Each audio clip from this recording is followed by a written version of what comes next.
SDS विद्यापीठ के online class में आप सभी लोग का स्वागत है। कक्षा 5 से हम लोग पढ़ेंगे विषय हिंदी, पाठ 14 गुरु नानक। आज हम लोग गुरु नानक जी के बारे में पढ़ेंगे, जिनके बारे में इस कहानी में बताया गया है। ये छोटी सी कहानी है। इस कहानी में गुरु नानक जी के बारे में बताया गया है। चलिए हम लोग आगे बढ़ते हैं। आप लोग इस कहानी को ध्यान से सुनिएगा और समझिएगा कि गुरु नानक जी कौन थे। तो चलिए आगे बढ़ते हैं। यहाँ पे पहले हम इन लोगों को जान लेते हैं। ये सब क्या है, इनका अर्थ क्या है? मृदुल। यहाँ पे दिया है मृदुल। मृदुल का मतलब होता है कोमल। यहाँ पे दिया है तृप्ता। तृप्ता का मतलब होता है मूल स्थान, यानी एक स्थान। अवस्था, यहाँ पे दिया है अवस्था। अवस्था का मतलब होता है हालात।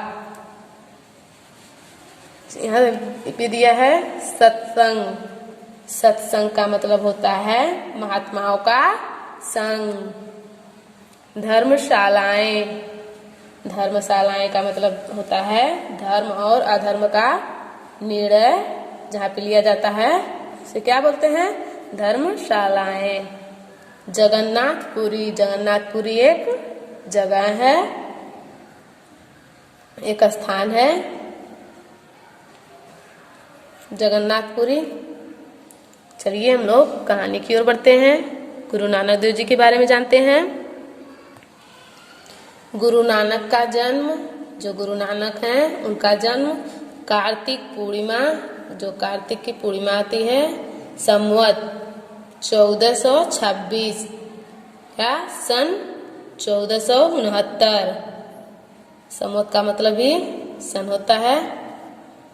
सन 1426 और सन 1469 में लाहौर के निकट, लाहौर एक जगह है जिसके निकट तलवंडी नामक गांव में हुआ था।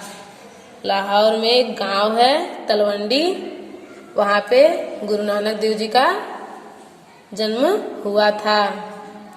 लाहौर अब कहाँ है? लाहौर पाकिस्तान में है।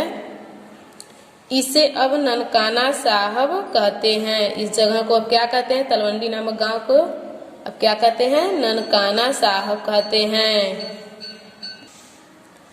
यह स्थान अब पाकिस्तान में है। ये जो ननकाना साहब, किसका नाम है? एक तलवंडी नामक गांव है जिसका अब इस समय नाम क्या है? ननकाना साहब। यह स्थान पाकिस्तान में है। यह स्थान जो है अब कहाँ पे है? पाकिस्तान में है। उनके पिता का नाम कालू चंद बेदी। गुरु नानक देव जी के पिता का नाम क्या था? कालू चंद बेदी। और माता का नाम तृप्ता था। और माता का नाम क्या था? तृप्ता था। इनके माता का क्या नाम था? पिता का नाम था कालू चंद बेदी और माता का नाम तृप्ता था। इनकी माता बड़ी मृदुल। मृदुल का मतलब होता है कोमल। इनकी माता जो थी कोमल और शांत स्वभाव की थी। वे जो गुरु नानक जी की माता थी वे कोमल थी और शांत स्वभाव की भी थी। नानक पर इनका विशेष प्रभाव था। जो नानक जी हैं इन पर इनका क्या? एक विशेष प्रभाव था।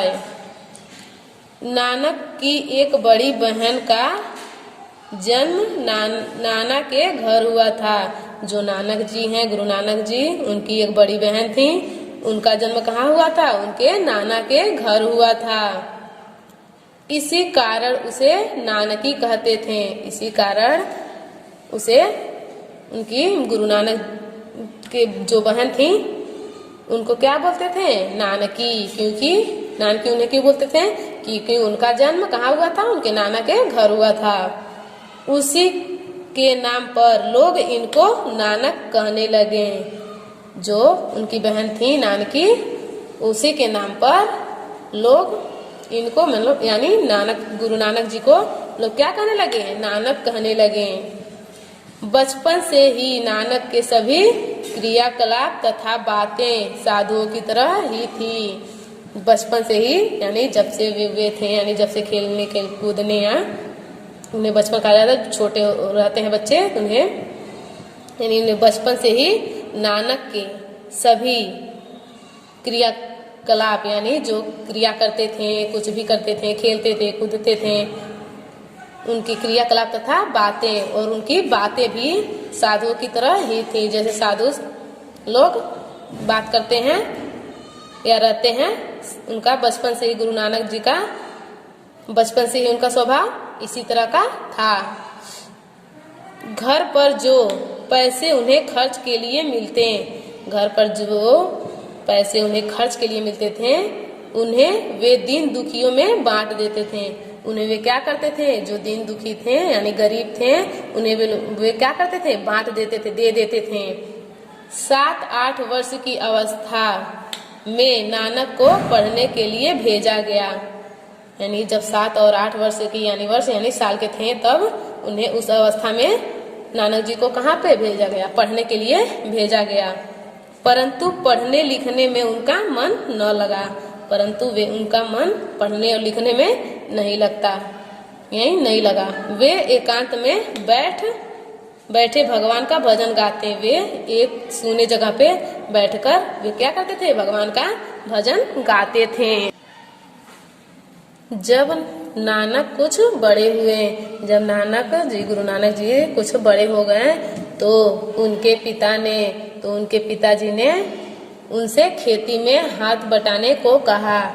जब नानक जी बड़े हो गए, तो कुछ बड़े हो गए, तो उनके पिताजी ने उनसे खेती में हाथ बटाने को कहा, यानी मेरा भी कुछ मदद करो। हाथ बटाने का मतलब होता है मदद करना, ठीक है, मदद करने को कहा। वे खेत पर गए। कौन, गुरु नानक जी खेत पर गए, किंतु वहां उनका मन न लगा, किंतु वहां भी उनका मन नहीं लगा। खेत पे भी उन गुरु नानक जी का मन नहीं लगा, ना पढ़ने लिखने में लगा, ना खेत पे लगा। वहां एकांत पाकर, एकांत मतलब सूना स्थान, वहां सूना स्थान पाकर वे परमात्मा के भजन में लग गए। परमात्मा मतलब ईश्वर के भजन में लग गए। उन्होंने पक्षियों को खेत में अन्न खाते देखकर, उन्होंने जब पक्षियों को खेत में जो अन्न बुआई होती है खेत में, तो वो अन्न खाते देखकर उड़ाना ठीक ना समझा।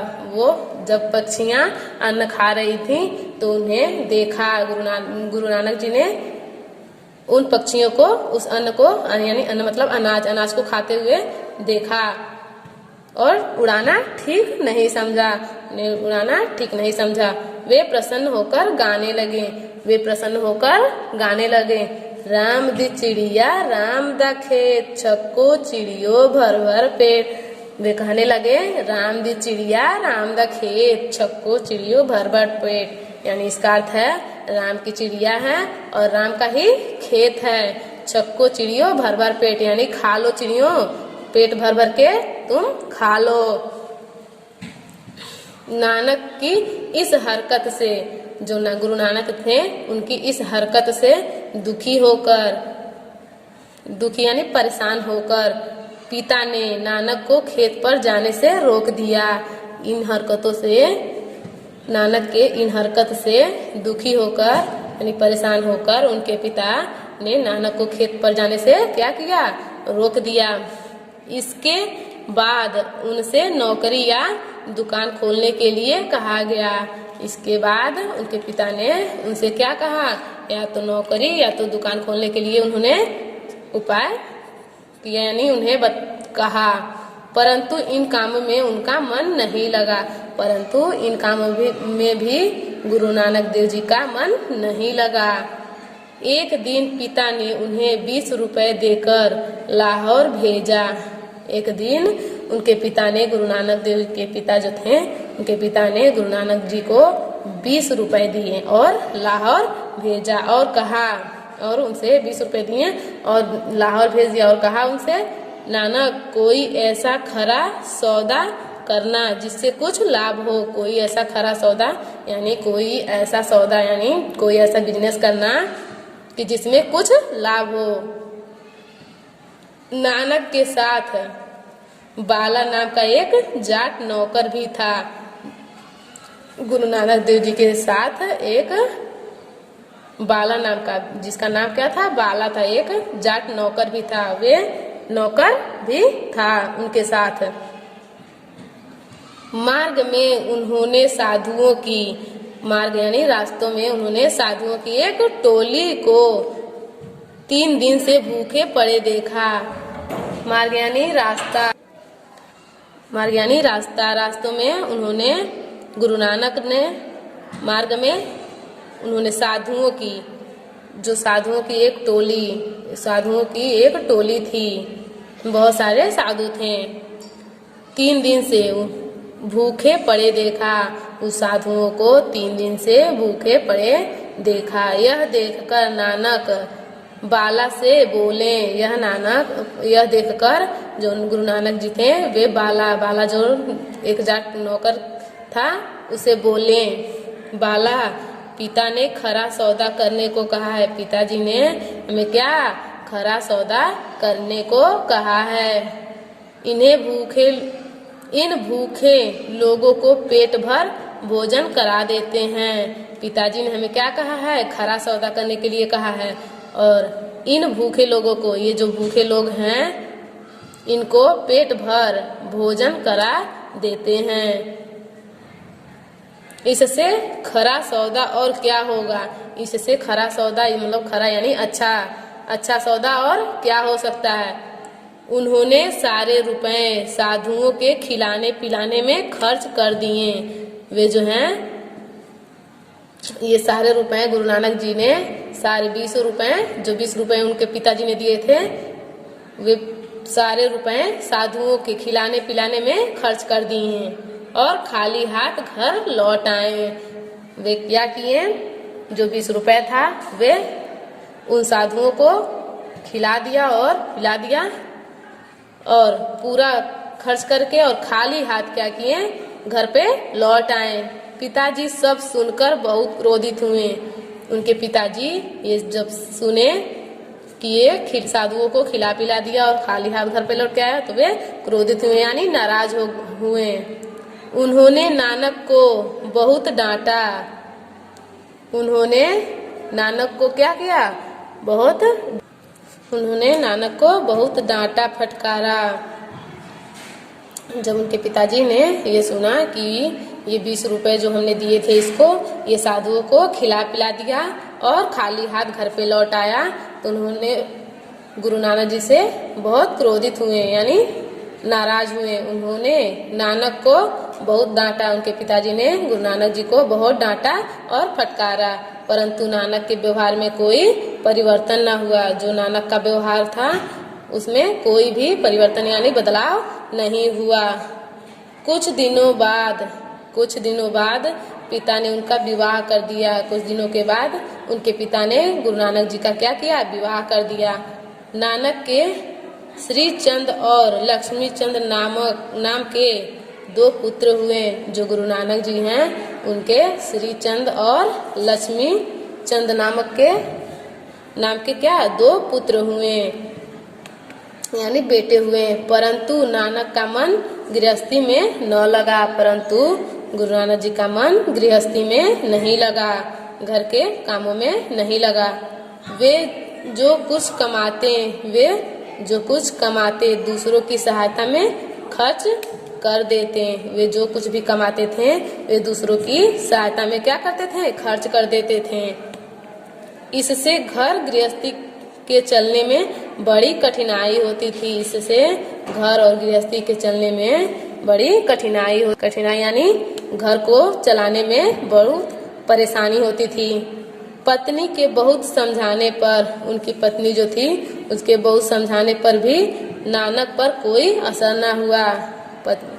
गुरु नानक जी की जो पत्नी थी उनके गुरु नानक जी को समझाने पर भी नानक जी पर कोई असर न हुआ यानी कोई प्रभाव नहीं पड़ा। नानक जी कहा करते थे मनहाली किरसाड़ी करड़ी, शरम पाड़ी तन खेत, नाम बीज संतोष सुहागा, रक्म गरीबी भेष। अर्थात इसका अर्थ है हमने भी एक खेती की है। वे इसका मतलब है, इस दोहे का मतलब है हमने भी एक खेती की है। इस शरीर रूपी खेत में मन से अच्छे कर्मों का हल चलाया है। कौन? गुरु नानक जी ने कहा। परमात्मा के नाम का बीज डाला है। श्रम, सत्संग, श्रम का मतलब होता है मेहनत, ठीक है। श्रम यानी मेहनत का, सत्संग यानी मेहनत का, सत्संग का पानी देता हूँ। संतोष का पटेला चलाकर, संतोष का जो पटेला है उसको चलाकर खाद भी देता हूँ। किसानों की तरह सादा जीवन भी बिताता हूँ। ऐसा देश धन्य है जहाँ ऐसी खेती होती है। इस दोहे का अर्थ यही है। नानक ने एक दिन घर बार छोड़ दिया।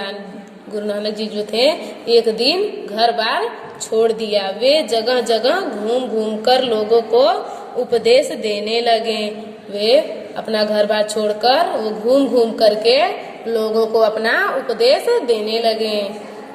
उन्हें समझाने के लिए, वे घूम घूम कर लोगों को उपदेश देने लगे। उन्हें समझाने के लिए उनके पिता ने मर्दाना नामक एक मुसलमान गवैयों को, उनको समझाने के लिए यानी गुरु नानक जी को समझाने के लिए उनके पिता ने मर्दाना नामक एक मुसलमान गवैयों को उनके पास भेजा। एक जो मर्दाना नाम का एक मुसलमान गवैया था उसको गुरु नानक जी के पास भेजा, परंतु मर्दाना पर नानक के उपदेश का ऐसा प्रभाव पड़ा कि वह स्वयं उनका चेला हो गया। परंतु मर्दाना पर नानक के उपदेश का, जो मर्दाना मुसलमान गवैये को उनके पास भेजा गया था गुरु नानक जी के पास, परंतु उस मर्दाना पर नानक के उपदेश का ऐसा प्रभाव पड़ा। वे जो उपदेश दिए मर्दाना को, उनके उपदेश का ऐसा प्रभाव पड़ा कि वह स्वयं उनका चेला हो गया। वो स्वयं उनका चेला हो गया। किसका? गुरु नानक जी का चेला हो गया। जो मर्दाना नामक एक मुसलमान था उनका गुरु नानक जी का क्या हो गया? चेला हो गया। बाला पहले से ही उनके साथ था। जो बाला नौकर था पहले से ही गुरु नानक जी के साथ था। अब नानक बाला और मर्दाना को साथ लेकर जगह जगह जाते और उपदेश देते। जो गुरु नानक थे, नानक जो बाला नौकर था और मुसलमान जो मर्दाना था, उनको लेकर साथ साथ जगह जगह पर जाते हैं और उपदेश देते हैं। ईश्वर एक है, ईश्वर सत्य स्वरूप है। वे कहते थे ईश्वर एक है और ईश्वर सत्य स्वरूप है। उसी ने सबको बनाया है, उसी ने हम सबको बनाया है। हिंदू मुसलमान सब एक ईश्वर की संतान है। जो हिंदू हैं और मुसलमान हैं सब एक ही ईश्वर है, जो उसकी हम लोग क्या हैं? संतान यानी बेटे हैं। उसके लिए सब बराबर है। उस ईश्वर के लिए सब कोई बराबर है, कोई छोटा या बड़ा नहीं है। अच्छे काम करो जिससे परमात्मा के दरबार में लज्जित ना होना पड़े। वे कहते थे कि अच्छे काम करो जिससे परमात्मा यानी ईश्वर के दरबार में लज्जित ना होना पड़े। वे यही उपदेश देते थे लोगों को। धीरे धीरे वे गुरु नानक नाम से प्रसिद्ध हो गए। धीरे धीरे वे गुरु नानक नाम से प्रसिद्ध हो गए, यानी फेमस नहीं होता है, प्रसिद्ध हो गए। सब कोई उनको जानने लगा। गुरु नानक ने अपने शिष्यों के साथ, जो गुरु नानक थे उन्होंने अपने शिष्यों के साथ भारत के प्रसिद्ध स्थानों की यात्रा की। जो प्रसिद्ध स्थान है, जो जाने जाते हैं, उनकी क्या की? स्थानों की क्या की? यात्रा की। काशी, प्रयाग, जगन्नाथपुरी और रामेश्वर। जो काशी कहाँ है? बनारस में। प्रयागराज इलाहाबाद का नाम है जो उत्तर प्रदेश में है, और जगन्नाथपुरी और रामेश्वर में उनके नाम से अनेक धर्मशालाएं बनाई गईं। काशी में और प्रयाग में और जगन्नाथपुरी और रामेश्वरम में उनके नाम के, इनके नाम के, गुरु नानक नाम से अनेक धर्मशालाएं बनाई गईं। जो अनेक धर्मशालाएं थीं वे बनाई गईं। धर्मशालाएं का मतलब होता है धर्म और अधर्म का निर्णय, यानी जहाँ पे धर्म और अधर्म का निर्णय होता है वह बनाया गया। वे बिलोचिस्तान, मक्का, मदीना और बगदाद भी गए। वे जो गुरु नानक देव जी थे वे बिलोचिस्तान, मक्का, मदीना और बगदाद भी गए। कौन? गुरु नानक जी बिलोचिस्तान भी गए थे, मक्का भी गए, मदीना और बगदाद भी गए। वहां से लौटकर वे करतारपुर भी में रहने लगे। वे वहां से जब लौटकर आए तो वे करतारपुर एक जगह है उसमें वे रहने लगे। गुरु नानक ने लहना नाम के एक होनहार व्यक्ति को, गुरु नानक जी ने लहना नाम का एक होनहार व्यक्ति था को अपना शिष्य बनाया। उस होनहार व्यक्ति जो था उसको क्या? अपना शिष्य बनाया। आगे चलकर के वे गुरु अंगद के नाम से प्रसिद्ध हुए। आगे चलकर वे होनहार जो व्यक्ति था, लहना नामक व्यक्ति जो था, होनहार व्यक्ति, वे आगे चलकर किस नाम से प्रसिद्ध हुआ? गुरु अंगद के नाम से प्रसिद्ध हुए और गुरु नानक की गद्दी के उत्तराधिकारी बने। और जो गुरु नानक थे उनके गद्दी के उत्तराधिकारी का मतलब होता है किसी के बाद उसकी संपत्ति या गद्दी पाने वाला हकदार, उसका अधिकारी वो प्रसिद्ध, यानी वे गुरु अंगद, यानी अंगद नाम से प्रसिद्ध जो हुआ व्यक्ति हुआ था वो आगे चलकर किसका? गुरु नानक जी के गद्दी के उत्तराधिकारी बने। लगभग 70 वर्ष की अवस्था में, जब वे 70 वर्ष की अवस्था में संवत यानी सन 1596 ईस्वी चल रही थी या सन 1539 ईस्वी जो थी उसमें गुरु नानक का देहांत हो गया। यानी वे जब 70 वर्ष की अवस्था में थे वे 1596 या सन संवत 1596 या सन 1539 में गुरु नानक का देहांत हो गया, यानी वे मर गए। वे दूसरों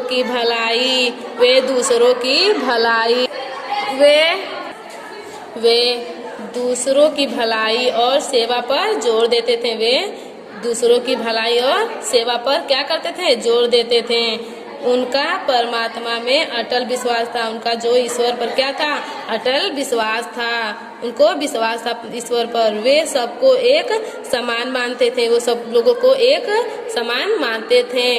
उनका कहना था कि अच्छी जाति उसकी है जो अच्छे काम करता है। उनका कहना था क्या? गुरु नानक जी का कहना क्या था कि उनकी अच्छी जाति उसकी है जो अच्छे काम करते हैं, जो अच्छे काम करते हैं उसकी जाति क्या है? अच्छी है। गुरु नानक सिख पंथ के प्रथम गुरु थे। गुरु नानक जो थे, जो सिख पंथ थे उसके क्या थे? प्रथम गुरु। प्रथम का मतलब पहले गुरु थे। उनके बाद 9 और गुरु हुए। उनके बाद गुरु नानक देव जी के बाद 9 और गुरु हुए। 10वें गुरु गोविंद सिंह थे। जो 10वें गुरु थे वे कौन थे? गुरु गोविंद सिंह थे। उन्होंने गुरु नानक तथा अन्य गुरुओं की वाणी का संग्रह किया। उन्होंने गुरु नानक और तथा अन्य गुरुओं की, जो अन्य गुरु थे उन गुरुओं की वाणी मतलब होता है वाणी का मतलब होता है यानी बोली। उनकी बोली का संग्रह किया, उनकी बोलियों का संग्रह किया। यह संग्रह गुरु ग्रंथ साहब नाम से प्रसिद्ध है। यह जो संग्रह उन्होंने किया था वो संग्रह गुरु ग्रंथ साहब नाम से प्रसिद्ध है। यह संग्रह गुरु ग्रंथ और साहब नाम से क्या है? प्रसिद्ध यानी फेमस है।